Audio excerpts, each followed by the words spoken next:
Good morning, good afternoon, good evening, however you're watching, wherever you're watching, however you listen, wherever you listen. It's the Bet Online Salute to Troy podcast. And we got the duel here. Bet Online brought to you by Bet Online Salute to Troy podcast, brought to you by Bet Online. Go to betonline.ag, put in promo code BELIEVE. That's BLEAV. Use no more promo code. That's where the game starts. Yeah. Bet Online. Also, if you're in fantasy, you want to take fantasy to the ultimate, go to underdogfantasy.com or go to the Underdog Fantasy app. Put in promo code USC LAFB for $100, and you get up to $100 match. That's Underdog Fantasy. Ryan, we got a good one today. We're a duel today. And we're a duel today because for good reason. Our good reason. Our man Madman has been on baby watch, and the baby's finally here. Mom and baby's finally happy. Congratulations, Madman.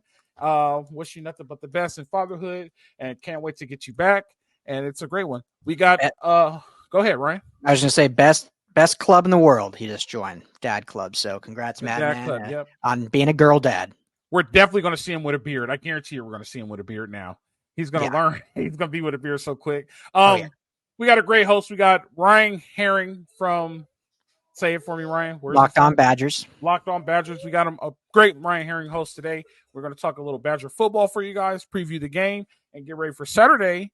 And hopefully we get a good win, and we'll be here for Victory Saturday. They play at 12:30 on CBS again. Another noon game. You got a Victory Saturday. So we'll see you guys for Victory Saturday. We'll get on to this Ryan Harings. You guys let us know. You guys know how to go. Live free. Fight on. All right, what's up, USC fans, Badger fans? As mentioned to all of you in the intro, very special crossover podcast today. Myself and Coach Rowe on the USC side, Ryan Harings of Locked On Badgers for the Wisconsin side. So pumped to get into it. First, I guess, official Big Ten clash at the Coli out here in Los Angeles. So Wisconsin, you guys get to break it in. You get to christen the Coliseum with a true Big Ten game. But first and foremost, Ryan, how you doing, man? Thanks so much for taking the time doing this crossover with us. Dude, I am so excited. I'm stoked. Humbled to be here. Thank you guys both for the time. I think it's going to be great. And to your point, I can't make it this weekend. I would love to. I've talked a bunch about USC, what it does to the pedigree of the conference, and to have the opportunity to go out there and kind of be the first Big Ten home game for that program of that stature with those fans, heck yeah. I think it's awesome. Hey, Ryan, don't worry. I'm not going either. I wasn't granted access, so don't worry about it. Here we go. All good. We'll watch at home. I'll be there. You're there. You have the background, of course. So, you have the background. I'm always there. There we go. I gotta ask first, Ryan, jump into this. I think this. Hold on, Ryan. By the way, I'm doing fine too. Just in case you was curious. Okay. Well, we talked before, so I figured so. I'm doing fine too. I figured so. Well, glad you're here with me. Aside from the game, I feel like this is probably the most important question. We talk, Coach and I, all the time about tradition and what SC needs to do to make the game day experience better. Is there a better game day tradition than jump around? I mean, listen, it's up there with Inner Sandman. It's up there with some what you're going to get at LSU, the cocktail party, down in the SEC area, Rocky Top in Tennessee. It's in that mix at that top. I'll say this, all traditions, it's a lot better when you're good. If you go to Madison and it's a good game in the third quarter, there's not many more special places in Camp Randall if you're a college football aficionado. But Wisconsin's got to get back to that point, right? The traditions are enhanced when you're good. So, yeah, I think USC fans, when they come out, whenever that trip happens, is that next year? I don't even know future schedules, but whenever that trip happens, USC fans are going to love it. Wisconsin fans are good natured. They like beer. They like cheese. They like football. So we can't wait to host y'all for sure. You know what, Ryan? This is kind of weird because when you're starting to, you saw it a lot with Michigan. And I don't know how it is with other schools. I don't care. And I hope you guys are just terrible to Oregon when they come and play you guys. Because Oregon is the Dallas Cowboys of college football. But a lot of the Big Ten schools are really the schools, not the fans, but the schools are really welcoming, to SC. It's welcome in, the respect that the players showed the SC players at the end of the game. Was crazy, you guys are appreciated here. It's really, really weird for the most part, but do you know why that is? You're a Big Ten guy. Why are a lot of these guys are SC's coming? They're more welcoming more than welcome to our conference. Do you know, or is it just a Midwest nice thing? But no, well, so Midwest Nice is a thing for starters. That is a very, very real thing. Yes. Very real thing. I'll say this. I think the Big Ten has always been built around more than just football. Like, it's been built around this, we're kind of together, rising tide lifts all boats type of thing. I mean, it was the first conference that really banded together and said, we're going to do our own TV deal and we're going to do this. And it's always had kind of that internal connection. So I think there is an element of, you're part of this now. Like, let's do this together.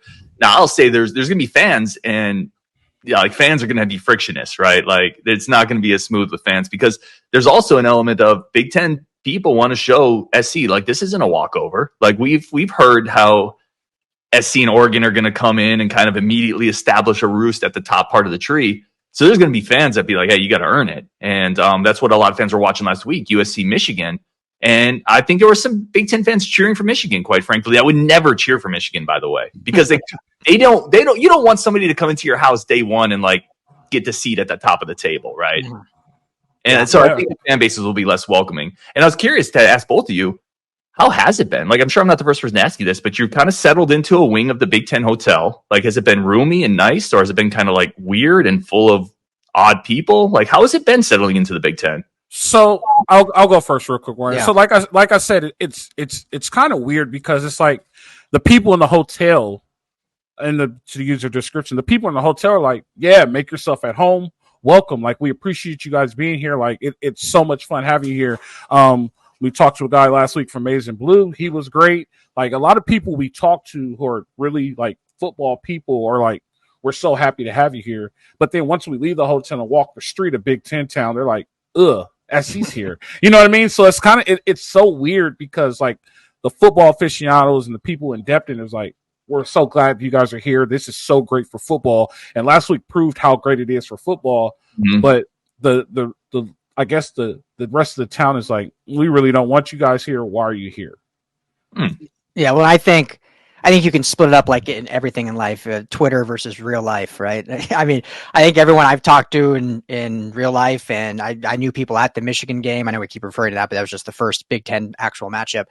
Loved the experience. Said it was awesome. Fans were great, welcoming. Like we said, I was at Big Ten Media Day, and obviously that's media, but still like in Big Ten country, and I think it was all good. Then on Twitter, it's a whole different world, and it's, but that's with anything. It doesn't matter if it's Big Ten or you're talking food or something, or cooking, I'm sure. So I guess to answer your question, I think overall in like actual game day experience, it's been good so far. I know there will be a lot of Wisconsin fans at this game in LA, sold out game. That's, I think, what we, Coach and I, and all of us here at the network have talked about, being so excited about being in the Big Ten, is the Big Ten travels so well. Always have, and I've obviously being in LA, who doesn't want to come to LA in September, October, November for a game? And so I'm sure LA is going to have a lot of Badger fans, which will be fun. And so I can really answer you better maybe after the game of what that experience was like. I love it. A guy really quickly that comes on my show a lot, Rajiv, he's going to be out there, like, and he's stoked for it. So yeah, like I said, USC is as a seat at the very top table of college football. The pedigree, the history, the what it is, it's college football. And I concur with everything Coach Rowe was saying. Like, from that football standpoint, welcome to the Big Ten, because you make the conference better. And that's not just me blowing smoke, because we're talking here. I said that when they joined. Like, USC raises the profile, and it's a big addition, 100%. Now, we're going to whoop y'all's butt this weekend, but like, that's no. But like, it's a huge addition. So I think most football fans recognize how important the USC brand is and what it does for the pedigree of the Big Ten. Yeah. The crazy part was, like, and I was texting Ryan and Jamal. He's also on our show, but he's away right now. But I was like, just hear me out. Oh, no, I tweeted it, Ryan. I tweeted it on the LAFB. I was like, just hear me out. And compared to last week, I was like, we could be on the midst of something here. Since we no longer have Cal and Stanford as a rival, can Michigan make their way in as being one of USC's rivals? Like just it doesn't hurt to play with that, you know what I mean? Just because they're in conference and they have the protected games. Maybe we get to 2 protected games, and this could be one of the protected games. Like, I could definitely see that happen. I'm going to get killed by the Ohio State fans, but I prefer a Michigan rivalry over the Ohio State rivalry. I'd agree with that, by the way. All right. I'd agree with that, by the way. Yeah, 100%. Let's go. Let's look at these 2 coaches real quick. We're talking off air. Lincoln Riley, Luke Fickell. I'm a big Luke Fickell guy. I thought what he built at Cincinnati was great. I'll be honest, this was obviously pre-Lincoln Riley, back when Clay Helton was the coach. There were murmurs of Luke Fickell, and I wanted Luke Fickell for the SC job. I just saw what he built at Cincinnati, what SC was going through during the Clay Helton era, and I thought he was a guy that could really build a program. Now, year 2 in Wisconsin, and then you can ask vice versa us about Lincoln Riley, but just in your opinion, what's kind of the pulse of Luke Fickell with the fan base? But then from maybe a media podcasting perspective, what's your kind of pulse, how he's established himself? And obviously, we'll get to quarterback and stuff, problems with injuries and whatnot. But how do you think he's managing the program so far?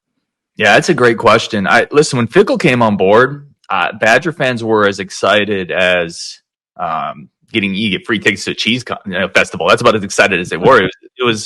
We made a home run hire. Like, Fickell was the guy we wanted. He has a track record. He's a Midwest guy. He was a former wrestler. He played defensive line. He has toughness, like what he did at Cincinnati.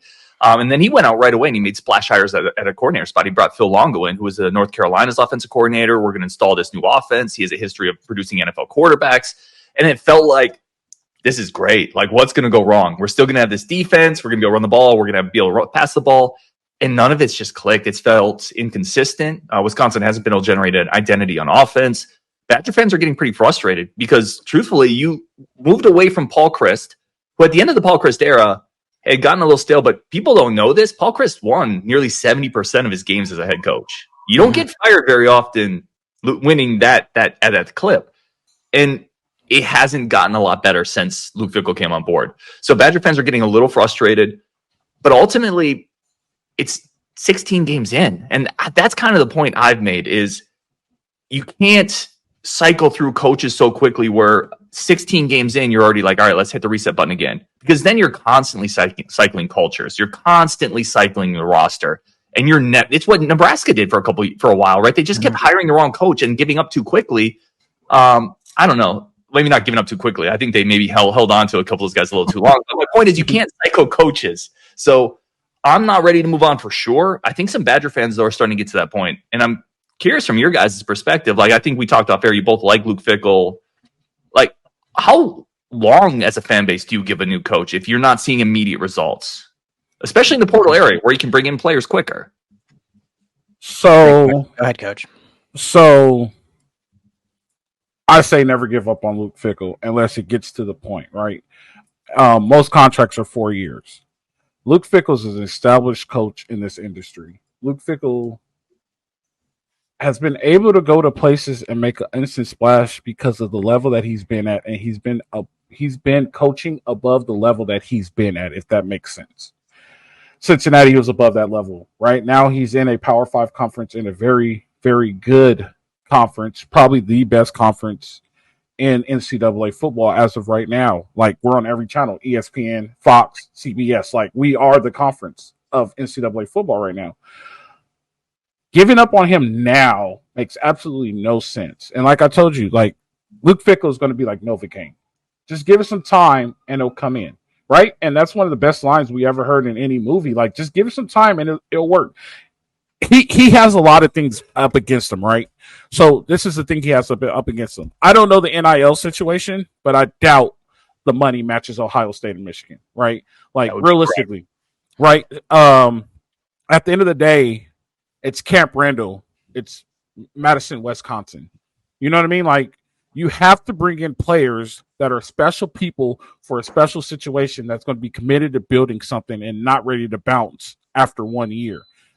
Luke Fickell's at Wisconsin, where Wisconsin is I'm not taking anything from the history or anything like that, but they're a true culture program where it's a bunch of 4-year guys that are going to be good every 3 to 4 years. You're going to go through a low, and then 3 to 2 years later, you're going to be good again. That's what Wisconsin is, and Luke Fickell's the perfect guy for that. So I say give him his whole contract. Next year, they're going to be so much better. They're going to give him an extension.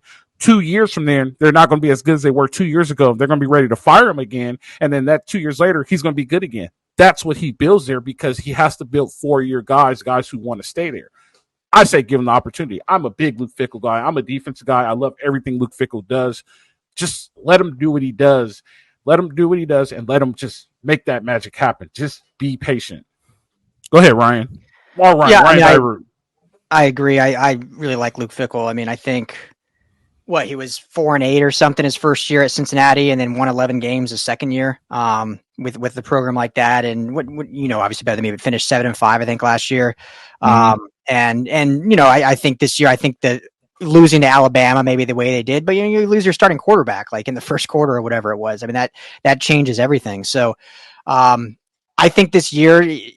And you, I'm sure, have spoken a lot about it, and I want to hear your actual thoughts on him too, on whether you think he's building the right way. I know you kind of alluded to it, but I mean, I think there's we talk about this all the time which we'll get to Lincoln Riley.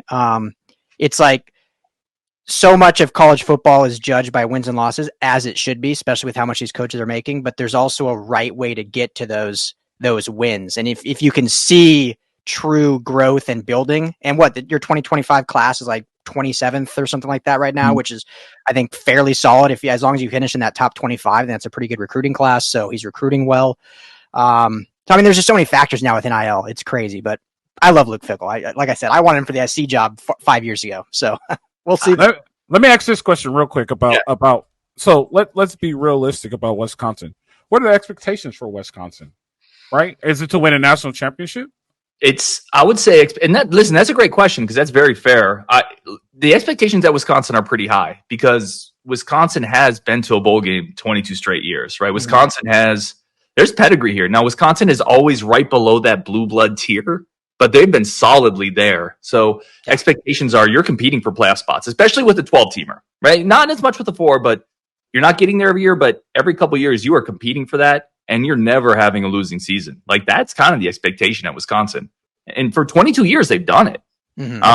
Wisconsin was just on the outside a couple times of a 4-team playoff in modern football. So if you're going to be Luke Fickell, you're going to come in, you're going to make more money than the previous coach. I think the expectation is that you better be fighting for playoff spots. Right. So if you get a playoff spot, or even if you're on the outside of the playoff spot, and you get a decent bowl game, which it's hard with today's atmosphere, I think the goal should be, because realistically, I don't even think we'll have a playoff in 3 years, 4 years, 5 years max. I think the goal should be get invited to that mega conference that's going to happen when this thing all blows up.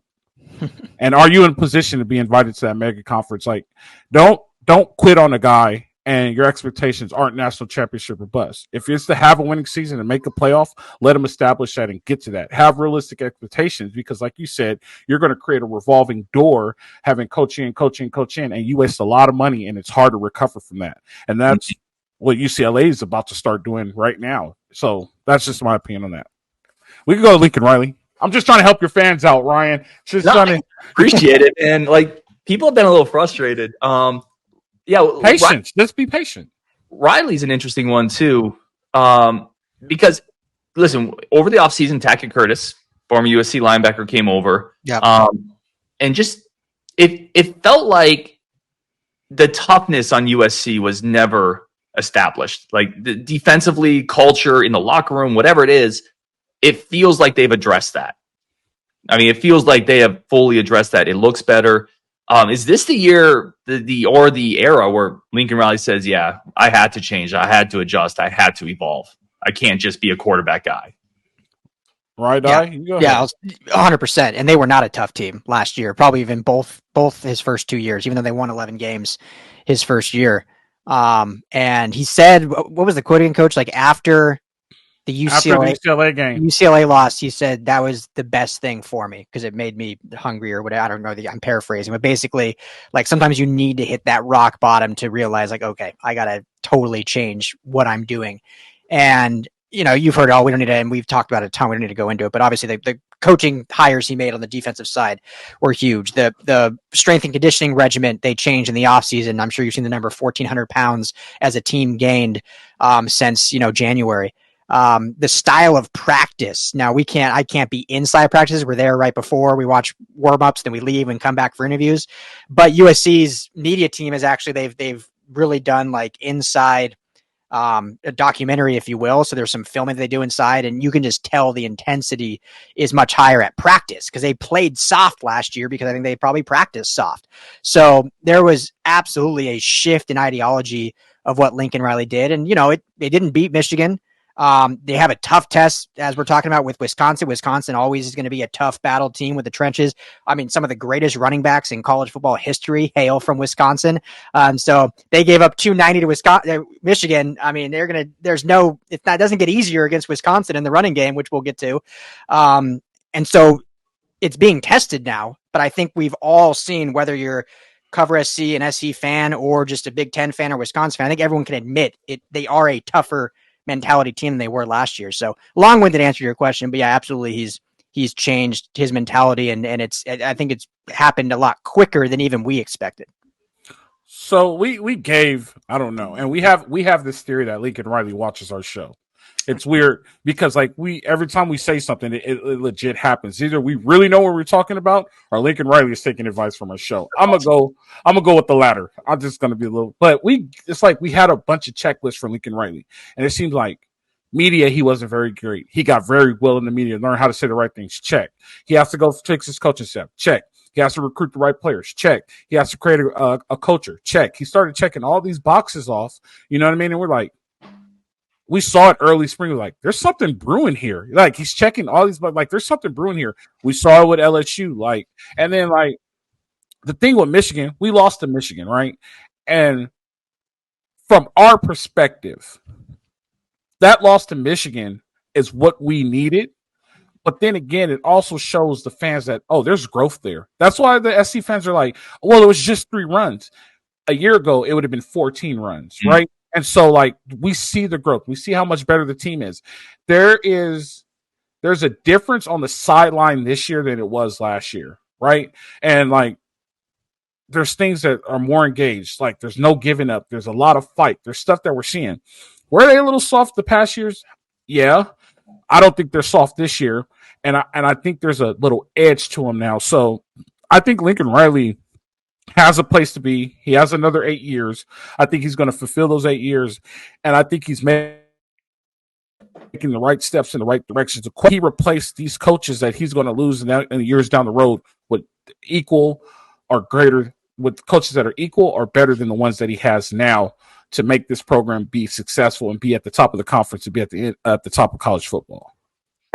I almost want to dive into this one matchup. I don't know if you guys want to go into some matchups. Yeah, we can. Yeah. I think when Wisconsin's offense is on the field, USC's defense is on the field, a bunch of stuff I want to ask. We're not even going to be able to have enough time to get into it all. But Wisconsin is going to have to run the ball. Their passing game hasn't been great, and they're down Tyler Van Dyke. So they're on their backup quarterback. They're going to have to run the ball. This is a veteran, big Wisconsin offensive line group. They had some success at times against Bama. They had a 17-play drive. Are they going to be able to run the ball successfully against SC? What is SC schematically going to do? Are they going to play a 10 in the box, or schematically they're not going to do it? And do you think there's an effect of playing Michigan 1 week and then coming back and having to play another team that wants to run the ball 1 week after that with travel involved? I'm very curious if you guys think that's going to be an issue, and if Wisconsin's going to be able to run the ball. Because if they can't, USC doesn't. Or if Wisconsin can't run the ball, they don't have a chance to win this game. So the thing about this game is, it didn't work out in Wisconsin's favor, and I'm gonna tell you why. There's a couple of points of why it didn't work out in Wisconsin's favor.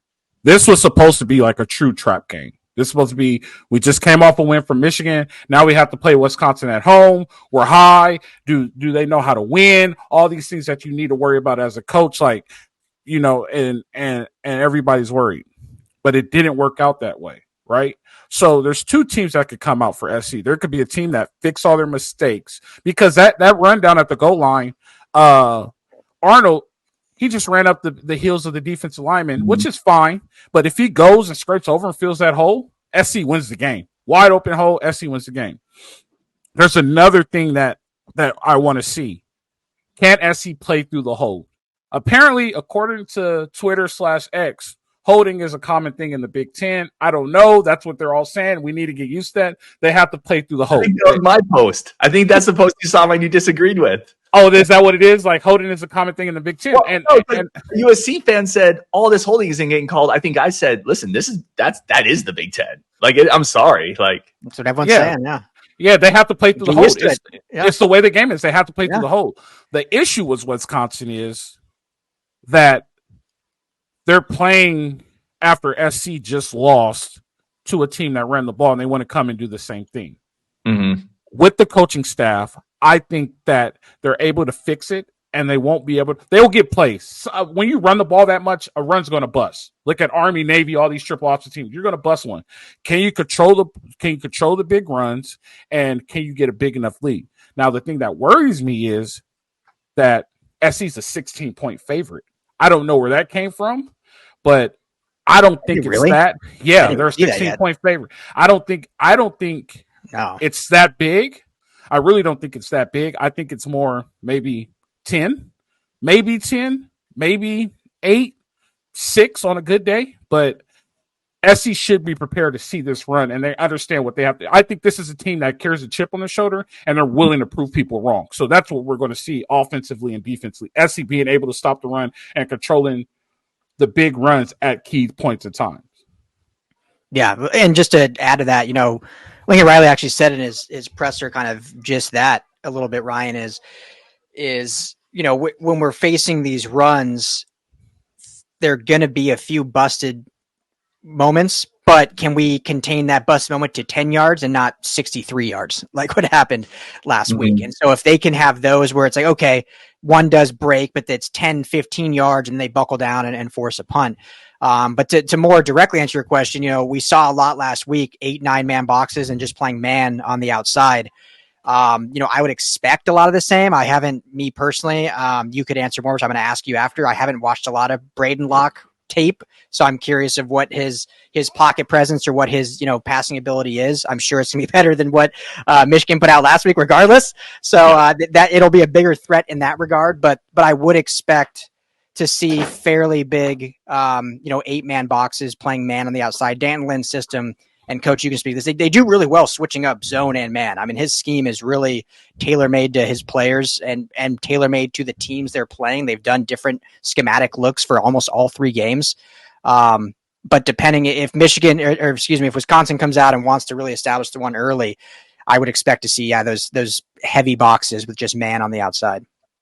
And that's how I would defend Wisconsin. If I was a DC defending this offense, I would say we have athletes on the edges, which Wisconsin does not have elite athleticism at the receiver spot.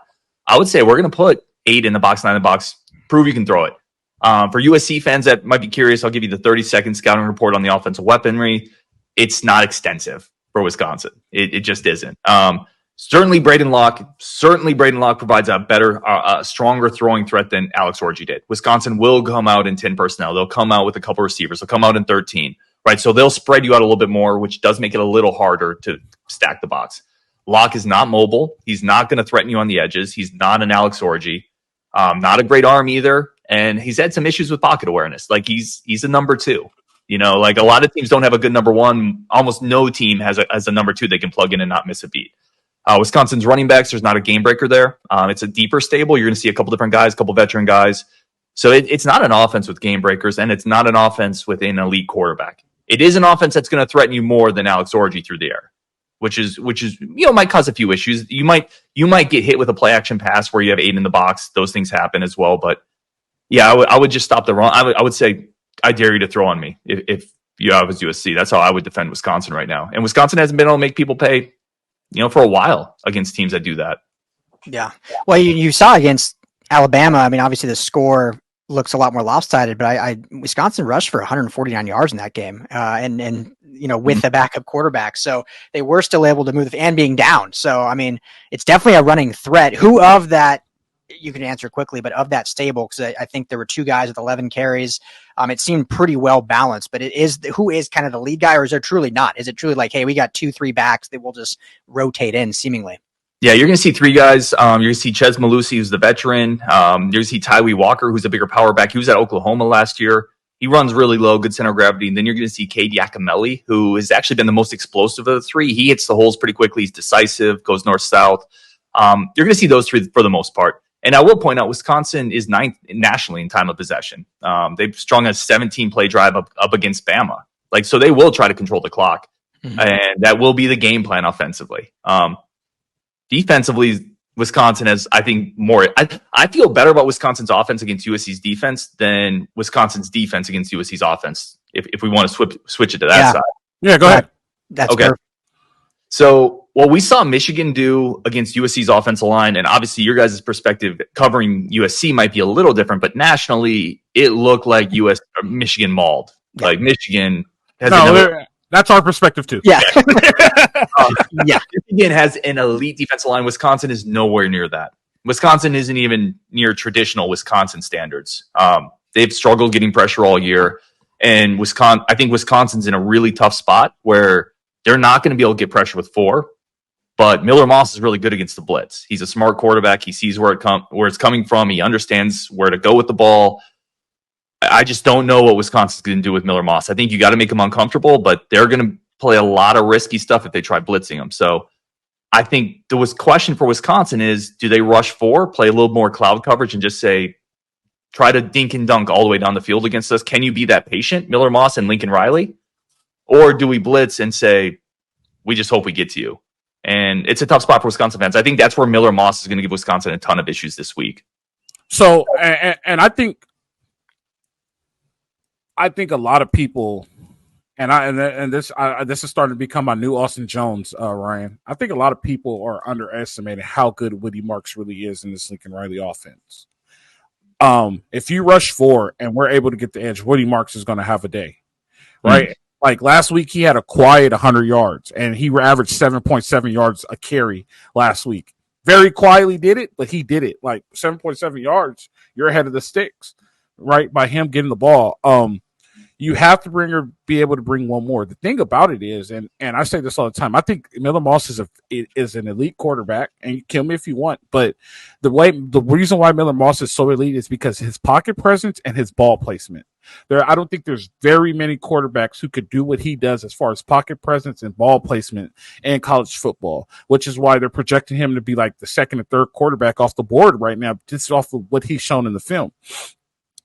If they play back and dink and dunk, it's not going to be very conducive for Wisconsin's defense unless they get to the quarterback and they have to throw the ball right now. Because Lincoln Riley's a spread guy, he's going to take what you get. And if you're going to give him that, he's going to take it and he's going to move down the field on it. So that's what I'm expecting to see if that's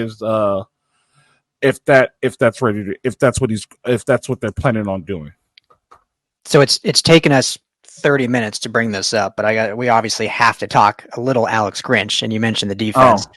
And we talking a little bit offline. I'll be curious because obviously he knows Lincoln Riley so well. Lincoln Riley knows him so well. So it's almost like it evens out. The difference too is, and Grinch was with him in Oklahoma, so different quarterbacks, but this is a very different offense than what it was the last 2 years with Caleb Williams. My question for you is, what have you seen from Grinch as a coach? I know he's the secondaries coach, co-DC, so it's not necessarily his system. He has the co-DC title, but he's not necessarily the one. It's his scheme. Maybe it is. But what have you seen? Has there been, because I'll just tell you this, if you don't know the background, like the scheme at SC was not a great scheme, and tackling was woeful. And whether that was all on Grinch or his other coaches, that's a whole other podcast we could get into. So how is just the Wisconsin defense, I guess, a simple question, in their fundamentals, if you will? Yeah. No, it's a good question.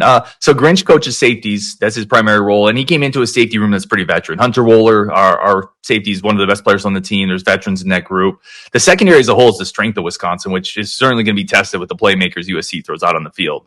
But he came into a group that's pretty veteran. I don't think we've really seen a lot, right? Like, again, coming from the DC to a positional coach, I don't think there's been a ton of changes. Wisconsin has tackled pretty well this year, better than last year, but I don't really attribute any of that to Grinch or not. I know Badger fans are hoping that Grinch maybe provides a bit of a value add this week. Obviously, knowing Lincoln Riley really well, having coached with them, I think there's something there. I also think those things get overplayed a little bit.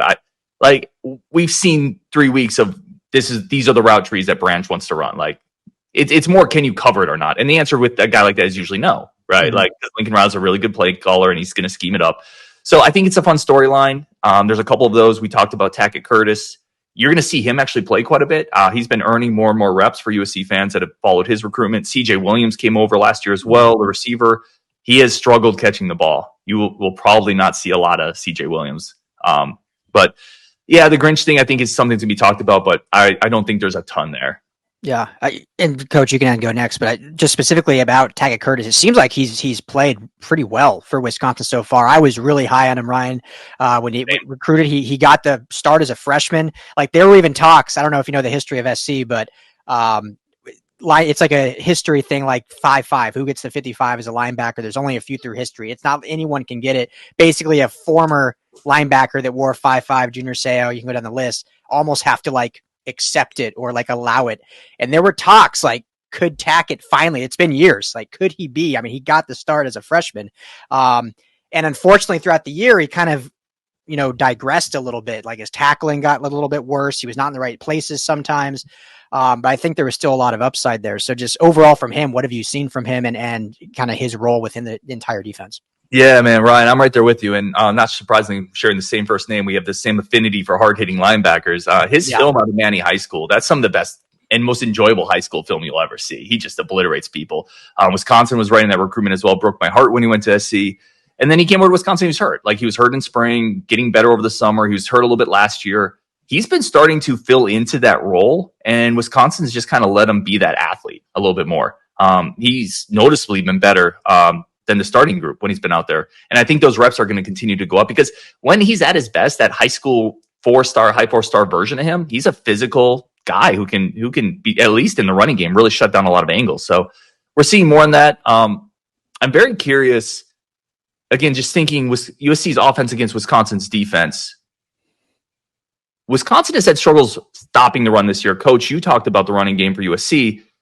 Will USC just lean on that? Or is Lincoln Riley, is he going to have to throw the ball? Because that is going to play more into the strength of Wisconsin's secondary. He doesn't have to throw the ball if the running game is there. And then a lot of people don't understand, like, Lincoln Riley is setting up a lot of his pass off the run. But if the power is there, if outside zone's there, he's going to run power in outside zone, i.e. Utah State. You know what I mean? Like, he's going to show that he can run the ball. And he wanted to show that he could run the ball against Michigan, and apparently he was able to. But it was quiet, but he was able to. Like, you go look at the numbers, and it's like, Woody, you played a very good game. You gave us 7 yards of carry. Like, so he's going to set up the pass off the run because the idea of his type of spread offense is we want to rock you to sleep and then hit you over the top. Right, so the play off the run is going to be a RPO, but it's going to be a shot down the field, 7 points, strike up the pan. Right, so that's what he wants to do. So he will. I guarantee you, if you're an underdog person, not underdog, but FanDuel or anything like that type person, if you are able to bet, because we can't do it here in California, if you are able to bet the first game, USC versus Wisconsin, USC's offensive play, it will be a run. I guarantee it. Guarantee it. Yeah, I think we've been talking a lot. Like he does love the run a lot more than nationally talked about. But to the credit of the national perception of him, I mean, only ran the ball like 13 times last week against Michigan. And in the first half, it was doing nothing. So, I mean, they didn't really have an option. But that second half is when they made the tackle switch, things started opening up. And as Coach alluded to, I mean, Woody Marks, 13 carries, 100 yards, and busted a few in that third quarter. So I know he wants to, but there's moments when the game gets tight where he does seem to just lean so heavily in the pass. I mean, Miller Moss threw the ball 51 times. 51 times was crazy. 51 times, and he was getting pressured on, 27 of those 51. So we talked about after. It was a little bit curious, like, okay, you're in the game. I get it. Early, you were down 14-3, and then you were down 20 to 14 or whatever. So you had to kind of pass your way back into it. But I would like to see them dedicate themselves to the run more, and I think they will. But if Wisconsin can get a lead early, or if they are beating up the trenches similar to Michigan did, then I wouldn't be surprised if Riley goes back to just very pass heavy. And his offense a lot, and Coach can talk about this too, but he views a lot of the short passes as an extension of the run game, as most coaches do. Screen passes, shovel passes, bubble screens, all things like that.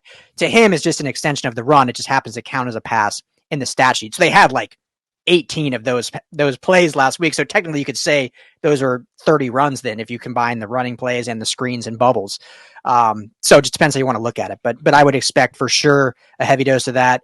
Hopefully they utilize the right personnel groupings for those screens and not love our tight ends, but you're not going to run a quick bubble screen with a slow tight end. You need to be using Zachariah Branch or your running backs. So hopefully we'll see that. Yeah, I mean, you're going to see. Yeah, I think your point is dead on, Ryan. Like Wisconsin needs to keep it close early, and I kind of wonder if USC is going to want to come out and really quickly try to race into a lead to force Wisconsin out of the running game. Not just because that's what Wisconsin wants to do, but also because you're coming off a week where Michigan ran a lot of plays against that defense line. Now down Bear Alexander as well. I know he's not a starter, but that's another guy, rotational guy. By the way, we could use a defense lineman. You think he's interested? Madison, cold weather. We could use a guy. No, maybe. I mean, who knows? All I can say is what's the best way to say it? Just be careful if you do that. Right. I think that's the most politically correct way to say it. Just be careful if you do that. Roger that. Yeah, I agree. Let me ask you this question real quick, and I know you got to get out here. I want to ask you that. How veteran is your offensive line, and how smart are they? Because the one thing I did notice about Coach Lynn is he disguises blitz very well. And he was giving Michigan some fits last week. Like, they think it's coming from one way, they get the line of slide, and the blitz comes from the opposite way. And I think we're going to see a lot more of that. And we're going to see a lot more fire zones and a lot more disguise coverage.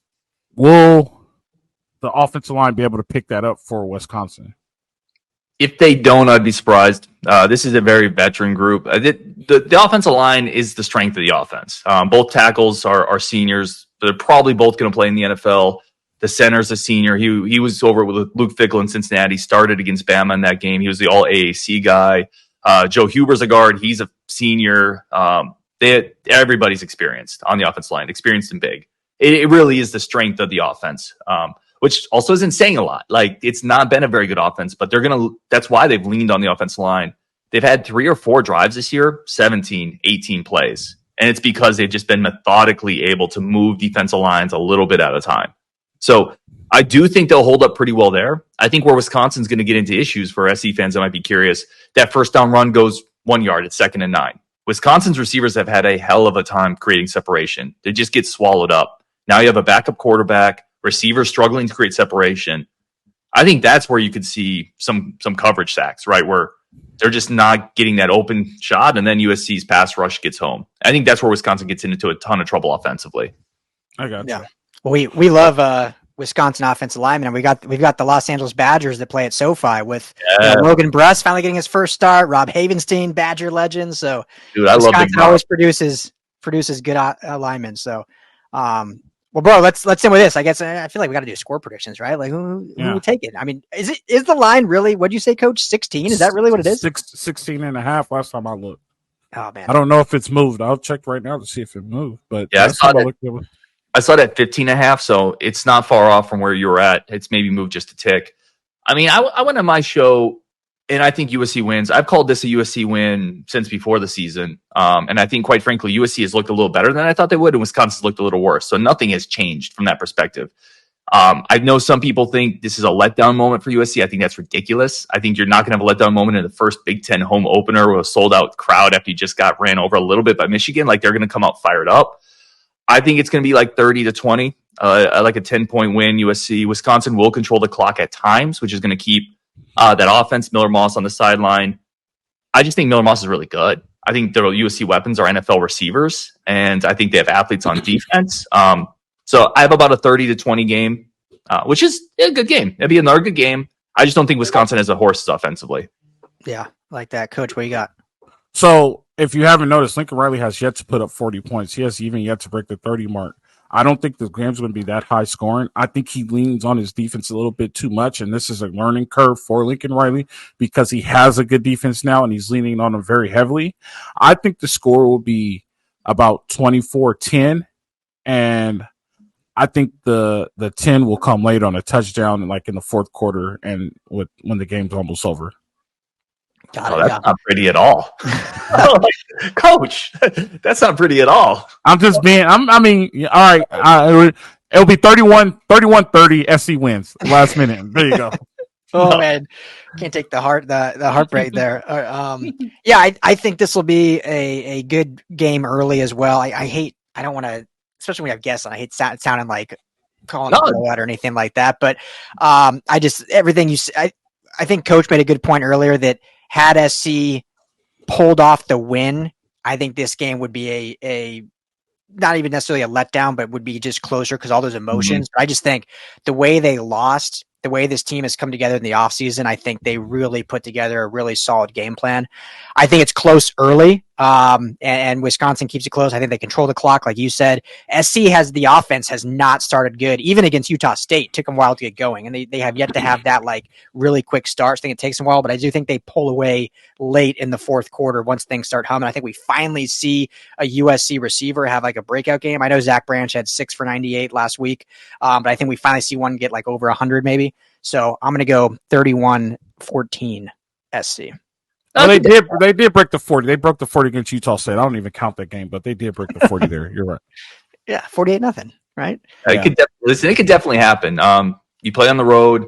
USC's got weapons. Again, ultimately, a lot of times it just comes down to who has the better quarterback, and that's obviously Miller Moss. It would have been Miller Moss if Tyler Van Dyke was still healthy, and that matters. But in football, quarterback matters. Unfortunately for Wisconsin fans at times.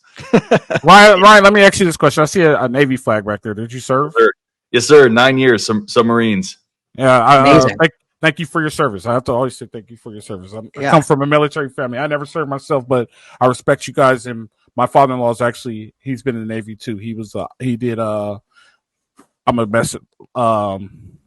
He loaded the planes on the carrier with the weapons.